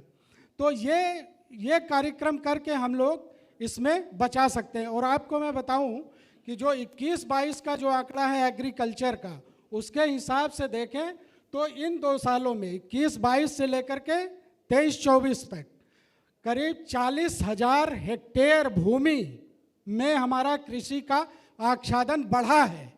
मतलब 21-22 में जो एरिया पे हम लोग जुताई बुआई कर रहे थे, 23-24 में ये इतना एरिया हम लोगों ने बढ़ा लिया है, और करीब 50 से 60,000 कुंटल खाद्यान्न और हमारा उत्पादन इसमें बढ़ा है। तो ये सारी स्कीमों को जब तक हम लोग एक साथ समेट के काम नहीं करते हैं, तब तक जो हम लोग अल्टीमेट रिजल्ट चाहते हैं वो नहीं आ पाता है। और इस बार भी जो अभी 24 में भूगर्भ जल विभाग ने अपना आंकड़ा लिया है, तो ओवरऑल जो जनपद का है वो करीब 60 सेंटीमीटर भूजल बढ़ा है। जहाँ पिछले कई सालों से लगातार नीचे जा रहा है, या तो कुछ ब्लॉकों में रुका है या कहीं कहीं पर बढ़ा है। इवन जिस जखनी की बात होती है, आप बारिश में जाएं तो वहाँ पर 7 से 8-10 फीट पर पानी है, हमने अपनी आँख से देखा है। मतलब हाथ से ऐसे ही बाल्टी आप डुबो के कुएं से निकाल सकते हैं, इस लेवल का हुआ है। तो ये जो सामूहिक प्रयास है, जिसको हम लोग जन आंदोलन में अगर कन्वर्ट कर लें तो इसका रिजल्ट बहुत अच्छा मिलता है। धन्यवाद। Thank you very much. अब हम जाएंगे निज़ामुद्दीन जी के पास। निज़ामुद्दीन जी केरला से है, आईएएस है, और अभी मिशन डायरेक्टर है नरेगा में। इन्होंने काटाकाड़ा तिरुवनंतपुरम डिस्ट्रिक्ट से जो काम किया है उसके बारे में ये बात करेंगे। I would like to first know the reason why there is water scarcity when there are 2 rivers to that area. That is the one. And second, what innovative things were done, how people's participation was increased so that you could conduct the water conservation work. Thank you. First of all, I thank the organizers for giving me an opportunity to be here. I'm really proud to be here to present before you some of the experience what we have in Kerala. Right, as the moderator has rightly pointed out, this was the first question what we faced. Kattakada is a constituency in Kerala which is bordered by 2 major rivers of the Trivandrum district. But it falls under a semi-critical block also. So our first query was how to improve the groundwater position. As we know, Kerala is receiving a very heavy rainfall, almost 3,000 millimeters of rainfall. And we receive almost 108 days also. It is received 108 days. And we have n number of programs over the years. But we were not able to have a model project in the state. As a coincidence, one MLA who has been elected to the constituency put forth a dream before the officers and asked the officers to have a detailed plan to make his constituency water sufficient. It was a real challenge to us. He also put 2 other conditions also. One is, it cannot be solved by extending the pipeline. Second, it cannot be solved by the supply of water through tanker lorries. See, these are the 2 solutions what we know. But he was very particular that we should have a watershed-based action plan for this. So, the first thing what we have done is that, this is a project started with a dream, so there is no budget. So, budget was a challenge. Then we identified the line departments who are working in this particular field. We identified the works which has been planned by the departments, and we spatially mapped all the water sources that particular constituency. So we could identify 314 ponds, n number of drains, everything has been, and the issues also. See, the major two issues what we identified, sir, the two major issues are, one is the conversion of wetland actually. See, there were around 1,200 hectares of wetland in that particular constituency. Over the span of years, it has reduced to 100. That was one of the major reasons. Second is that it's a very undulating terrain, and the drainage density was a major issue. So we thought that we will have a solution based on the watershed development. And as we all know, what happens in the state is that if one pond is to be renovated, it normally being finalized based on the political intervention. So who has a hold of that particular area will get that particular fund and he will do it. But here what we have done is that we told the people that we will do it scientifically. That is, we identified the prioritized watersheds and we tell them that we will do only in the head ponds. So it is a great challenge, identifying this pond and doing that work. But we could mobilize this by the people's participation. I will just tell you two examples of this particular, because it may take much of the time, so I don't want to go into that. See, what we have identified is that we identified the first priority of a watershed, and we identified the major stream of that particular watershed. Myself, Honorable MLA, and the line department people started walking inside the stream, because it gets dried by November end. Then we convened the meeting of the local people. We told them that we are going to renovate this particular thing. But it will be done only with the help of local people. So what we did is that we identified all the sub-drains which comes to this major drain. And we formed groups for that particular sub-drain, and a small committee is formed for that particular sub-drain. So the sub-drain has to be maintained by that group, and the major drain will be done with the help of line departments. So we conducted a walk, more than 1,000 people participated. But while walking, we asked the line departments to bring out a report. See, for example, the soil conservation department, the irrigation department, all the department has to say after the walk that what is going to be done by that particular department. Likewise, we prepared the plan immediately after that, and we had a detailed action plan which is available online. I am not going to the details of that. But after the plan, we tried to tap the funds. I told you that this started with a zero budget program, but now I can fairly say that we are receiving more than 100 crores in that particular constituency under line departments, under NABARD, under all other PMKC, everything. And now it's I can very proudly say that the area which was under semi-critical over the 7 years before or 8 years before is now under the safe zone. So the activities which is being done has shown the result, and it is not a scientific background what we feel. The local people says that their well is seasonal now. Sorry, it's perennial now. And the participation of the student community, we have the water clubs in all the schools. There are 68 schools in that particular constituency. We have the water clubs there. We form a 5-member group in each and every ward, as they are called as water warriors. And with the help of all these activities, we have been doing this. And I'm proud to say that this particular program has been referred in the 4th World Reconstruction Congress by a Dutch scientist. After visiting the field, he told that this is one of the best integrated watershed model. It's an integrated watershed model. That's the main thing. And now the state government has declared this project as a model, and it is being replicated in other areas. Myself is involved in other 4 areas also, and all that areas are semi-critical areas, because we select semi-critical areas to show how this water conservation can be done on community base using the spatial technologies as well as other technologies. So we had a detailed plan. The entire thing is available online.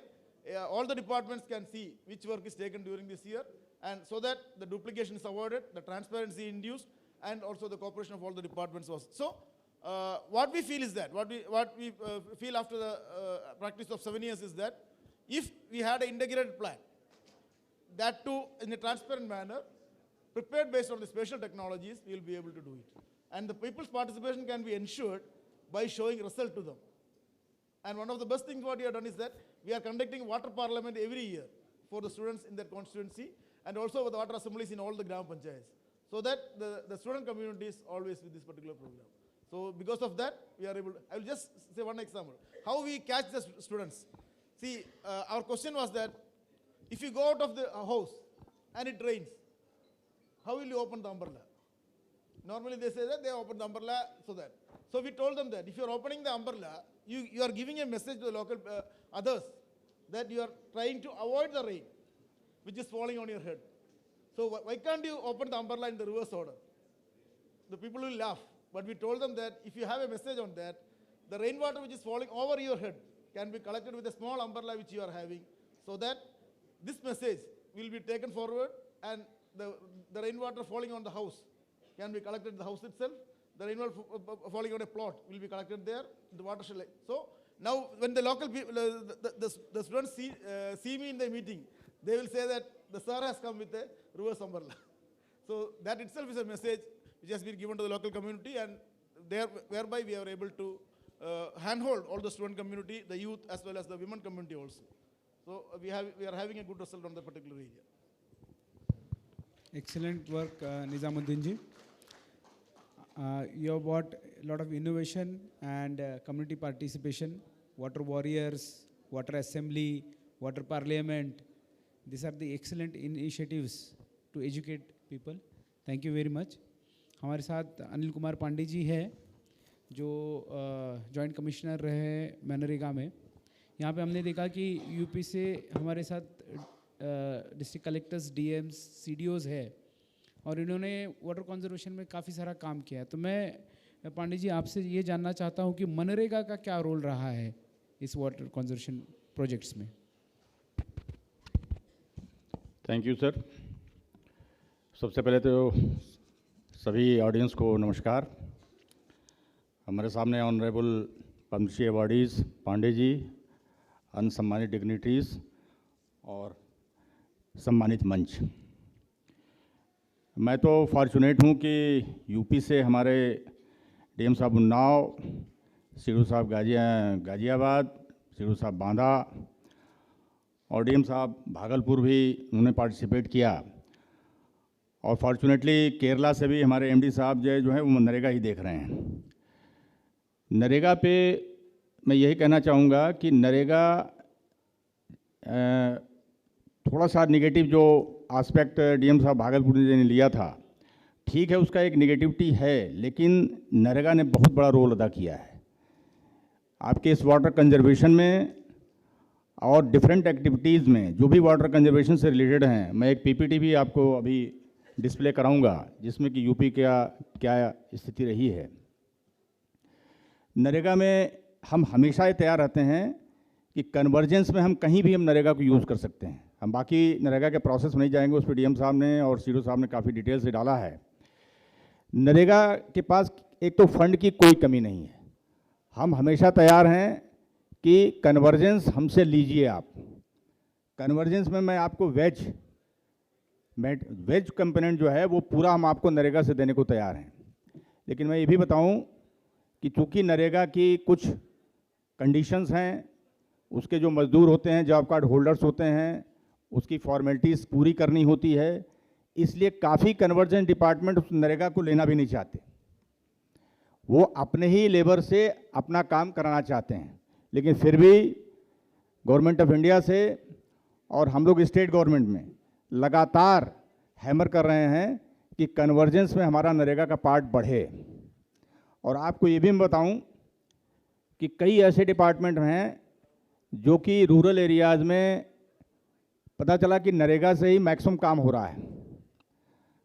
आपकी आंगनबाड़ी का है, civil supply department का जो आदेश है, आपकी जो boundaries बन रही हैं स्कूलों की, कायाकल्प की, कोऑपरेटिव्स की जो बिल्डिंगें हैं, इससे स्थितियाँ ये होती हैं कि हमारा जो 60-40 का रेशियो, 60-40 का ये है कि 60% हमारा वेज कंपोनेंट, 40% हमारा material component.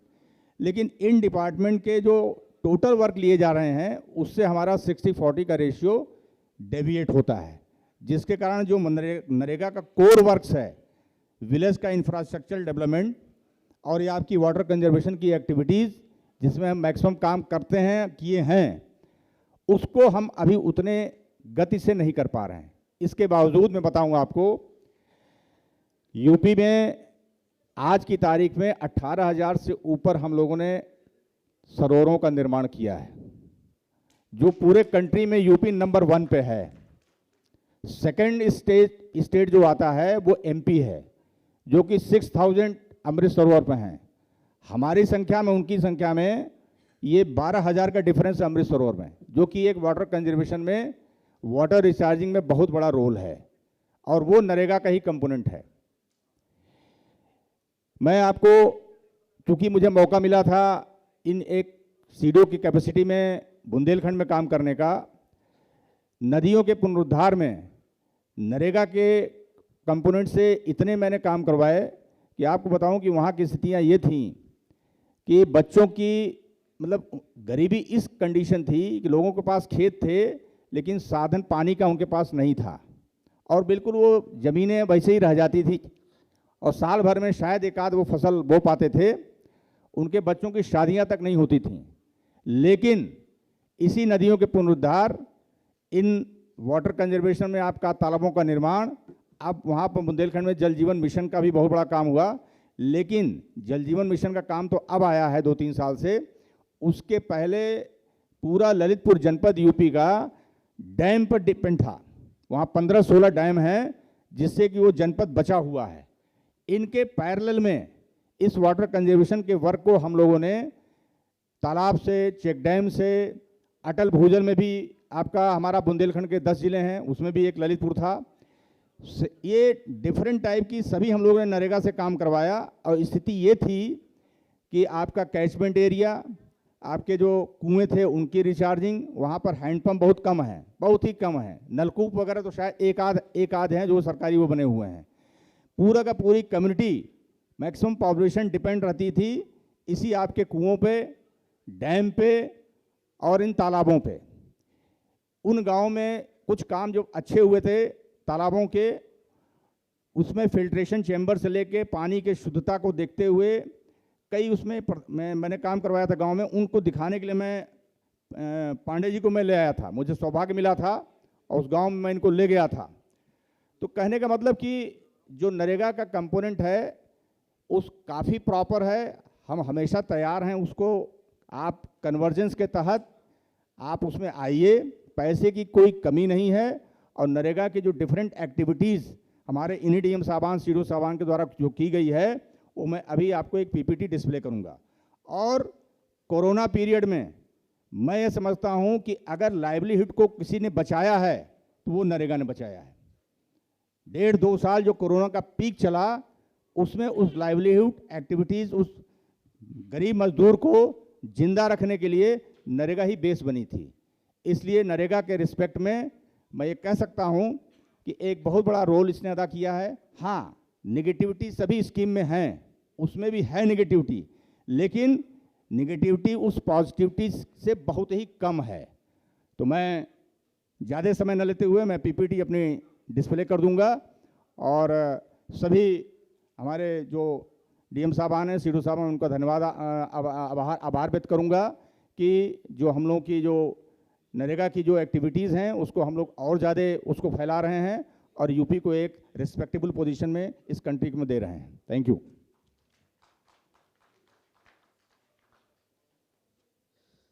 Thank you very much Pandey साहब। हमारे पैनल में आज पैनल में काफ़ी अच्छा डिस्कशन हुआ। हमारे साथ काफ़ी डिस्ट्रिक्ट कलेक्टर्स थे जिन्होंने बहुत ही अच्छा काम किया है पूरे भारत देश से, जैसे यूपी से है, महाराष्ट्र से है, आसाम से है, केरला से है। प्रशासन ने जो काम किया, प्रशासन को जो दिक्कत आई और जो एनजीओस काम कर रहे हैं उनको जो दिक्कत आई, वो हमने डिस्कस किया। आज का ये डिस्कशन हम सब के लिए एक दिशा दर्शक है। ये सब यंग आईएएस ऑफिसर्स है, काफ़ी अच्छा काम किया है। तो मैं इतना ही कह के समअप करूँगा कि जल प्रहरी ने इनको सम्मान दिया है, वो एकदम राइटफुल सम्मान है। इनका काम ही ये दिखा रहा है कि ये सम्मान के लिए बिल्कुल सही चुने गए हुए कैंडिडेट्स हैं। और मैं चाहता हूँ कि इनसे इंस्पिरेशन लेके हम सब जल के लिए थोड़ा कुछ ना कुछ काम करते रहें। छोटा से छोटा, जैसे माइक्रो इरेटर्स की बात हुई थी, छोटे से सोकेज पिट की बात हो रही थी या बड़ा चेक डैम हो उसकी बात हो रही थी, कुछ न कुछ करते रहें, पानी का जल स्तर बढ़ाते रहे और हमारे लिए इंस्पिरेशन के लिए वाटरमैन राजेंद्र सिंह साहब भी यहाँ पहुँचे हुए हैं, तो उनकी इंस्पिरेशन लेके यहाँ का हर एक आदमी काम करता है, थोड़ा सा इनसे भी इंस्पिरेशन लेके हम लोग सब काम करें। मैं ये सेशन ख़त्म हो गया ये अनाउंस करता हूँ और आगे अमय और अनिल जी को बोलता हूँ कि आप स्टेज संभालिए। Thank you very much. मैं योगिता को रिक्वेस्ट करूंगा, मैं सभी अपने पैनलिस्ट से रिक्वेस्ट करूंगा प्लीज़ अपने अपने स्थान पर बैठ जाएं और नितिन वाघमोड़े जी को मैं राजेंद्र सिंह जी से रिक्वेस्ट करूंगा कि वो मंच पर आएं और नितिन वाघमोड़े को सम्मानित करें। सभी पैनलिस्ट रिक्वेस्ट है कि आप प्लीज़ अपने अपने स्थान पर बैठ जाएं। Thank you, thanks for your insights. Please Yogita. Sorry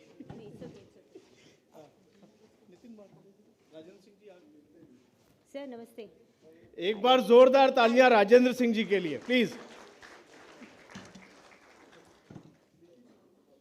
Waterman of India के नाम से जाने जाते हैं और मुझे लगता है ये लाखों करोड़ों लोगों के लिए इंस्पिरेशन है।